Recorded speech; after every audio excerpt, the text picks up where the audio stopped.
সিলেটের বিয়ানীবাজার উপজেলা আওয়ামী লীগের কার্যনির্বাহী সদস্য কামরুল হককে সিলেট এমএজি ওসমানী বিমানবন্দর থেকে আটক করেছে বিমানবন্দর থানা পুলিশ। বিমানবন্দরের পরিচালক হাফিজ আহমেদ আটকের বিষয়টি নিশ্চিত করেছেন।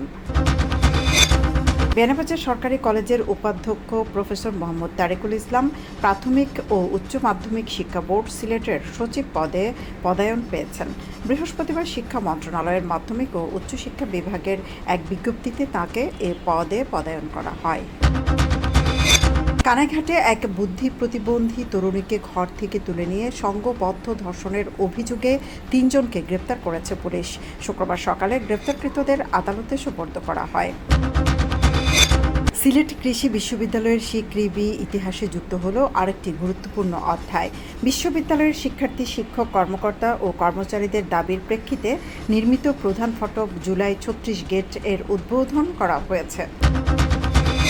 সিলেটের ওসমানীনগর উপজেলার কুড়ুয়া এলাকায় 2 বাসের মুখোমুখি সংঘর্ষে রাজু নামের একজন নিহত হয়েছেন। শনিবার মহাসড়কে ঢাকা থেকে সিলেটগামী এনা পরিবহন ও সিলেট থেকে ঢাকাগামী ইউনিক পরিবহনের মুখোমুখি সংঘর্ষ হয়।